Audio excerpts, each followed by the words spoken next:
Welcome. We are the consciousness system who's come to refer to itself as Kanishi C41.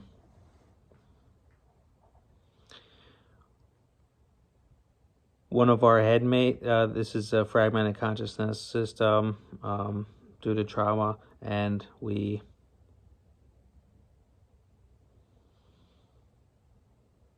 multiple consciousnesses in the body of in one body here.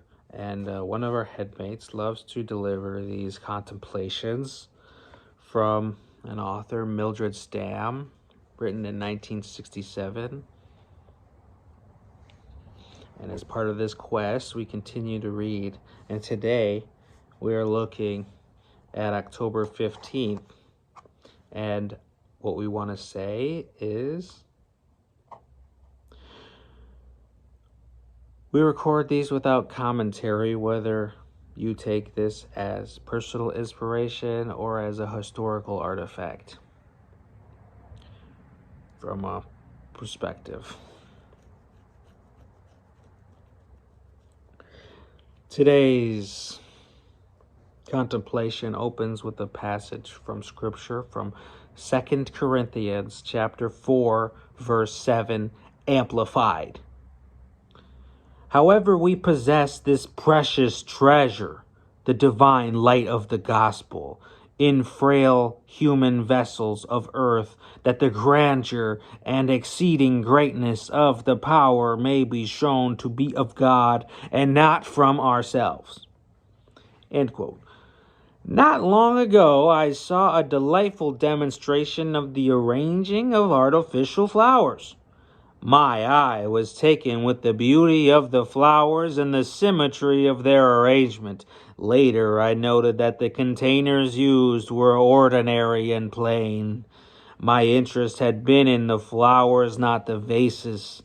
Paul here contrasts the majesty of the message with the weakness of the messenger. The precious treasure of the light of the gospel is contained in frail vessels of earth. In Bible times, earthen jars were often used to put coins in and hidden in the earth. Archaeologists have dug up some of them. Earthen vessels were cheap and easily obtained. Their only value was in what they contained. The earthen vessels of our lives are only containers for the most precious treasure, the person of Jesus Christ. We are to reflect and enhance the beauty of the Lord, the lily of the valley, the rose of Sharon. As we are hidden from view, those about us will see the precious treasure contained within. When Gideon and his small army went forth to battle against the mighty Midianites, they were instructed to carry pitchers containing lamps. At a given signal, they were to break the pitchers, letting the light shine forth, and to shout, quote, "The sword of the Lord and of Gideon," end quote. As they obeyed, the Midianites were put to rout. Today the human frail vessels need to be broken of self, that the light of the world might shine forth, that people might know that the power is of God and not of ourselves. From 2 Corinthians chapter 4, verse 7, Phillips, quote, "This priceless treasure we hold, so to speak, in a common earthenware jar, to show that the splendid power of it belongs to God and not to us." Thank you for joining us for this contemplation. We hope you join us for another video soon. And to stitch this video together, we're going to put it into some of our personal thoughts dealing with other issues in our life. So We collect media. That's one of the things we love to talk about. We live on a homestead. We have a passion for gardening.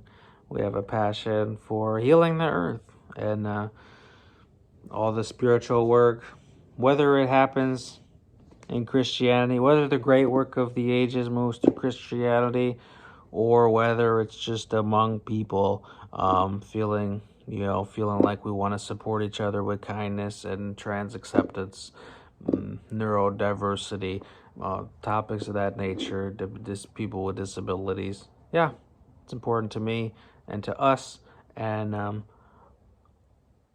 one of the many things we talk about the channel. So we're going to stitch this video together and we'll transition over there. Then see you later. Thank you. Hi. I definitely feel like I gotta say just what's on my mind. Our mind. It's hard to speak from a system when we normally only speak from the host perspective. But yeah, we've been struggling with Lego. So one of the things I collect is I collect Lego, and a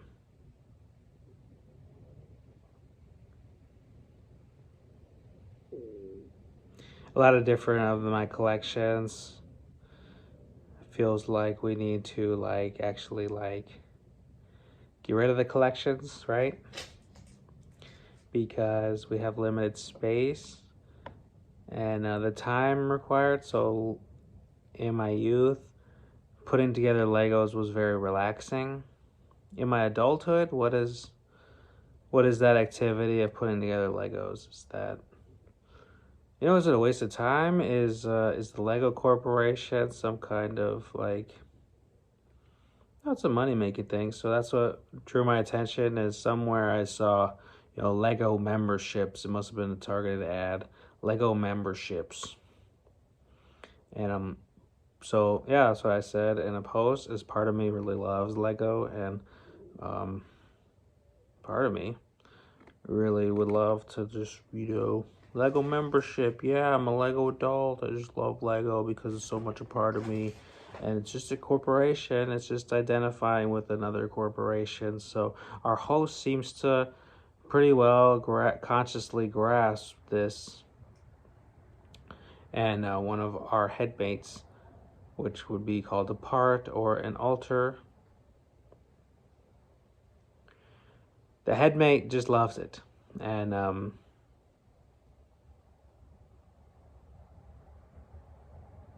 it's stuck in just this arrested development state. So yeah, it becomes my money. So it's like, am I gonna spend my money on a Lego membership just to put together sets? If that's the only stress relief we can get, is stuff like that, activities like that, is putting together Lego pieces. It's a child's toy. We have to keep that in mind. And so many Lego adults will just continue this hobby throughout their life, and yeah, it's kind of real. So what is our relationship with Lego? I don't know. So yeah, we found ourselves trying to take apart a lot of different Lego sets and get rid of them pretty much. Put them back in their boxes. Yeah, that's the thing we're trying to figure out is we had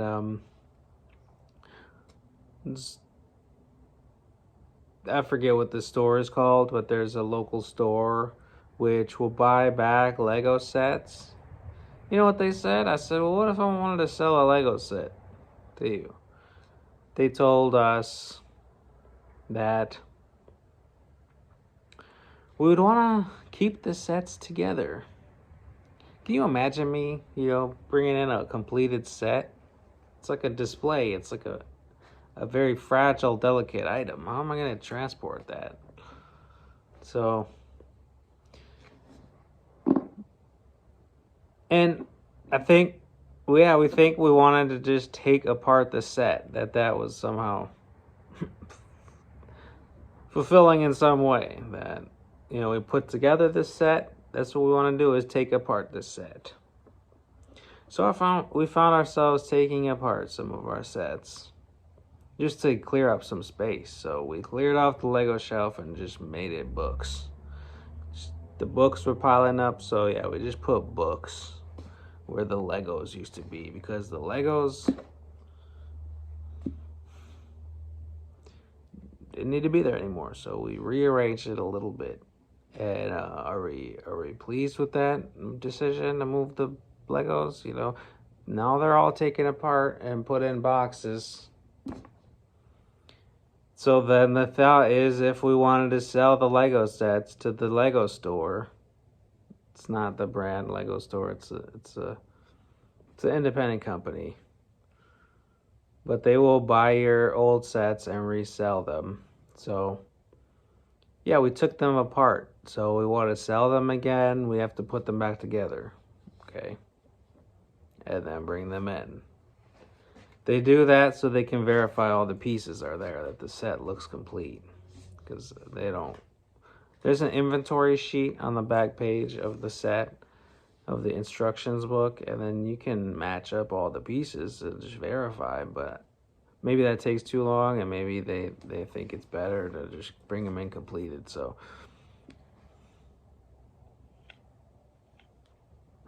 oh no. And then, yeah, we found ourselves, debating this memberships, debating our relationship with the Lego Corporation. It's just such a childish thing to just identify with corporations and media projects.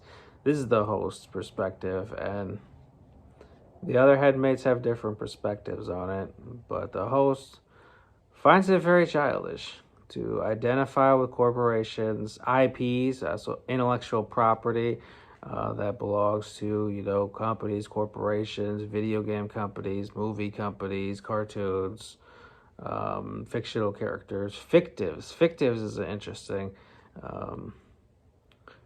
part of people's dissociative identity system.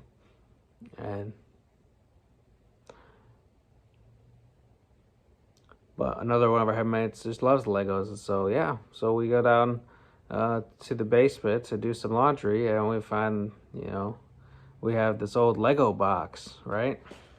A Lego box with old sets. And even now, there was a set at the bottom that was in a different kind of box, and we didn't know what that was. And we're starting to feel annoyed because one of our decisions was, we don't want to pull everything out and open up that box, but our curiosity to what is in there is starting to really frustrate us, because it would have taken another 4 or 5 minutes to pull everything out and then to open up that unknown box and see what was in there, because it was a Lego box. It's got to be a Lego set from the past. So the sets we had in there, we had the Statue of Liberty, we had the Eiffel Tower, Statue of Liberty. Did I just say that twice? Then we had this set we got from a family friend, which was Pirates of the Caribbean fucking pirate ship. And that set, we never knew if it was completed or if it was missing pieces. So our assumption is that pirate set has missing pieces, and that we've never put it together. It was completed, kind of. It was all falling apart. So yeah, because it was kind of completed and kind of falling apart, this pirate ship, it's got, broken, missing pieces. Most likely we got some of the pieces in there, because it was set up, so the family friend, it's been years, and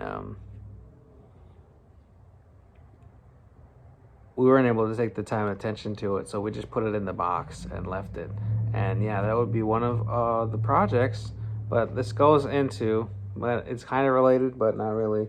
We find some kind of fucking artistic project, stuff like that, but it's like the maintenance of dealing with this homestead. So we'll talk about that, and just like this set though, we're frustrated that we never got the time and to put attention onto it, and then to find out what pieces it's missing. That would be something we could do.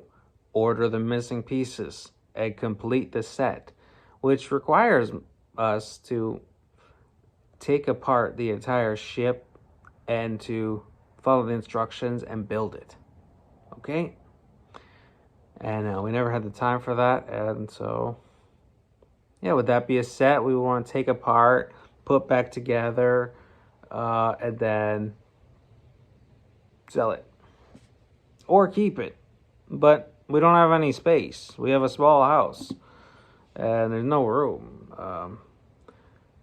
This would be the reason for expanding. I would like to build. It's just truly what we would like to do is like build an extra house or a room or a shed or something like that, and then just have it for a space. We don't have enough space, and we're trying to make do with what we have. But like the hoarding, there's a hoarding tendency. And we find that there's reasons for that, and it's quite difficult to get rid of the things we removed. So at some point in the last 7 months, we took out a lot of DVDs that we had either seen or addressed. So, and then but there comes a time, this is what we fucking understand, is there comes a time when we need to re-engage with the material again. And I was trying to explain this to our roommate, is that he's telling us, why don't you get rid of the tapes you that are not the ones you want to keep? Why don't you get rid of the tapes that are not your favorites? So, and we've tried to fucking figure this out. So if we have a collection of 300 tapes, maybe less. So if we have a collection of 150 tapes, reduce it down to 50. Reduce it by a third. 2/3. Or, get rid of some. So I think we tried that approach with the DVDs, especially what it's like. But there comes a time when you want to re-engage with it. I don't listen to a tape once, or I don't watch a movie once and then get rid of it. It is like, it's odd because it's an object. So it's not a part of our body, but it becomes kind of a part of our mind. After engaging with a tape, a DVD, a CD, a movie, the CDs are crazy. Hundreds of CDs that I've collected throughout our lives. Yeah. And we can't really feel, each CD means something at that certain point in time. And it's like divorcing us from our past, where the CD might have filled something in or helped us answer a question, or the CD hit our heart perhaps, or entertained us in some way. And the entertainment is more than that. So what we're talking about is that at some point in the last 7 months, we took out a lot of DVDs that we had, I guess, watched, and put them in a bag, probably 20 to 30 DVDs, put them in a bag and put them in the kitchen under the table, and they were ready to get donated. But they've sat there, we haven't donated them, and they remain with us. And then we find ourselves pulling them out and looking through them again, because it has been a long time since we put them there. And what are they? We remember watching some of these, and some of them we didn't. One comes to mind, Office Space, a classic of the 90s, Office Space. In what world would we feel we wanted to get rid of the movie Office Space. We love that movie. At least we did love that movie when we were 18. We found Office Space hilarious. We watched it several times. They used to play it on TV a lot. Regardless, with the homestead, it's just like our system, and like picking up heart clues in media. So what it says on our profile, our host writes, I am a researcher of human relationships and the human story. And from what we've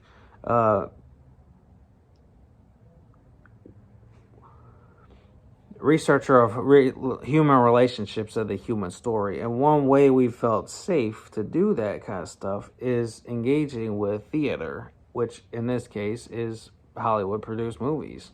And that was one way we felt safe to explore how people interact. But, it is scripted. But that's the key. We need to figure out, stuff is scripted and it's not real. To the mind, that stuff feels real. It feels like you see someone on TV. That's how fictives get created. You see cartoons, people on TV, media, and then you identify with their stories, and they become a part of your system, and they help. Almost like the lines delivered in modern media, film, TVs, cartoons. It helps guide the way we think about stuff, and especially with the system and the fragmented identity, it creates, like channels or guides or ways of thinking for each of the people. So for such a long time, we've started to understand that we've said so many times, we really resonate with female characters in stories regarding female relationships, female friendships, particularly Christian female friendships. We really try to enjoy that stuff. And last night we had the thought is that, if our host is someone in my system, I don't even know who, someone in my system loves Christ and Christianity. And so we framed it as that one of our her headmates wants, it's just all about the new age and channelings and aliens, and one of our other headmates is kindly trying to convert the female headmate to Christianity. And so she doesn't understand the same things that one of the male headmates understands about Christ and living a Christ-led life, becoming in tune with the Holy Spirit. So the Holy Spirit can't reach everyone if everyone's not on the page. So that's where this is intellectual, trying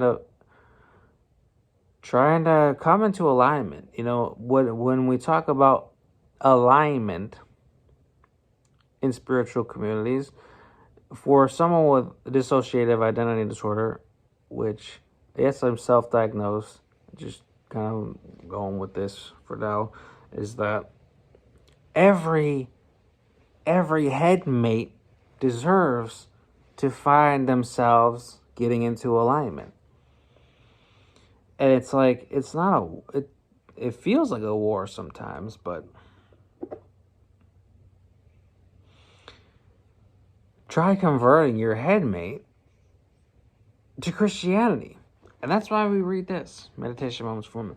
So we're going to leave this at the end of the video, and we're going to read the contemplation at the beginning of the video, like we did yesterday, and we'll do it like that. With the homestead, we just wanted to say that, yeah, we've really struggled this year. Just looking around the garage. So last year, I did a whole video, last year, in February, about reflecting on the past year. And I'm reflecting on the past year now, and we really struggled to get stuff in order. We, especially when it comes to things falling apart or breaking down, and we never had the chance to actually fix it. And, yeah, this is a very material knock type of life. And the hoarding problem is a problem because we don't really know how to fix stuff, old stuff. Yeah, we inherited this issue, especially when we inherited this house from our father, and it became quite the situation where there's a number of problems. This is why when we dream about our future, we dream of a very, supported future where let's talk about the stability and foundation of the house, the lodging, is that stuff would all be very well maintained and taken care. And that usually requires us to want to rent in an apartment complex. We think that would have some benefits to it, where it's everything's taken care, and there's been a lot of responsibility thrust onto us, and we struggle to understand why we really inherited this issue. And it's because we wanted safety, and we thought this would be a good way to do it. But it's we're not a handyman, fixer-upper. We can get into... That's the part of the front, is maybe there's a part of me that we don't know yet. Maybe there's a part of me who loves car maintenance and, fixing stuff and plumbing. And yeah, there's a part of me that really thinks he can do it yourself, thinks he could, make some repairs. Maybe there's a part of me that definitely feels like there's a part of us, our system, that thinks they want to build, sometimes we say this stuff and it catches us off guard, where we say stuff like it's our dream to build our own home. And yes, that's a headmate's perspective. A headmate has a dream to build his own home.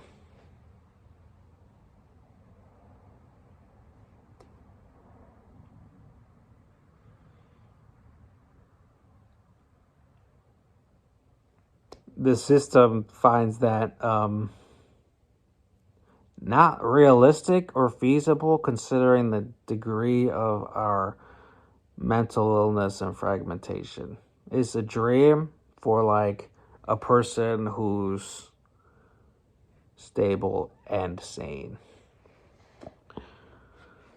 So we could do a longer video talk, and we probably will soon. But yeah. We hate making plans. We got a lot of plans this week. Two plans. We're going to shows, and we're scared.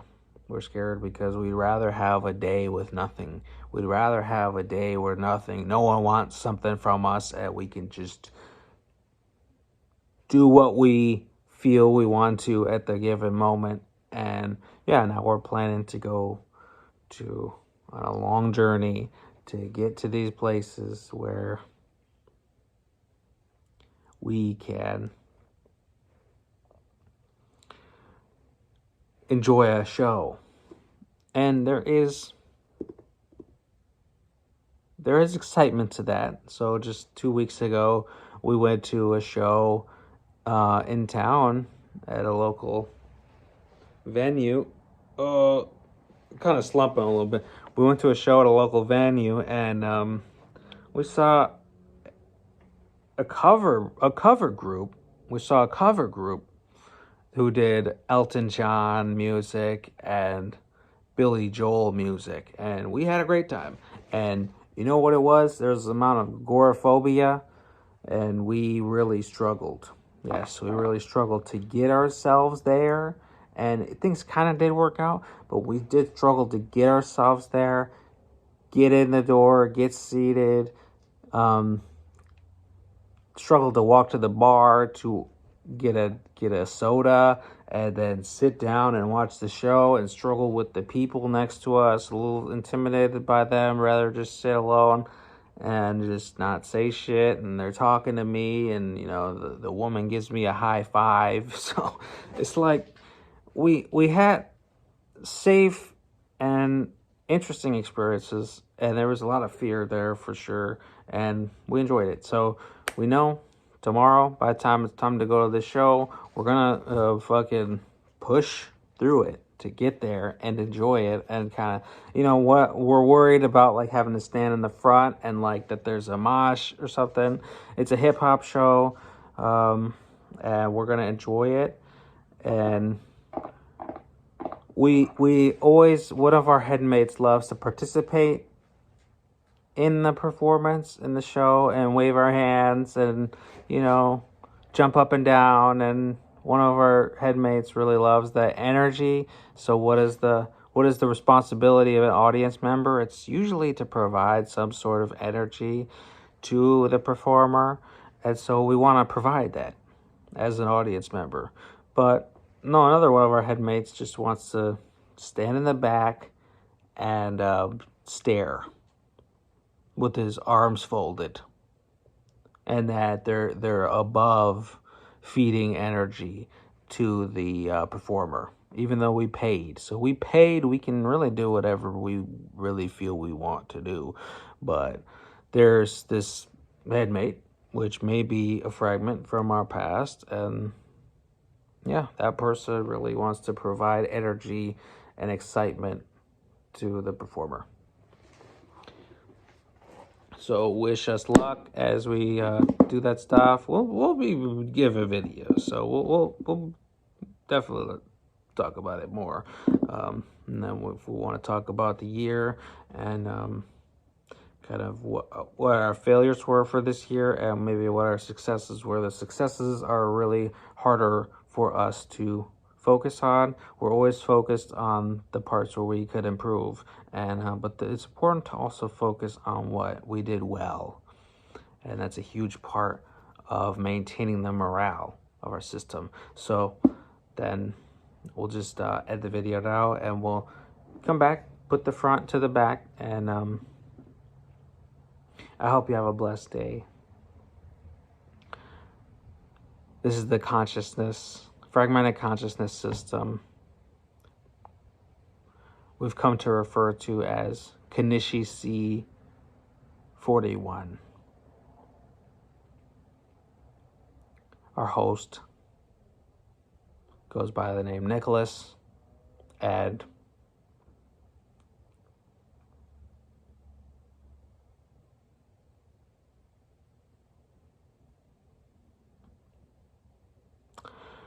oh, of course, this channel is called Turtle Island Tetragrammaton. Hope you have a blessed day, and remember, we're still rocking with you. Be well.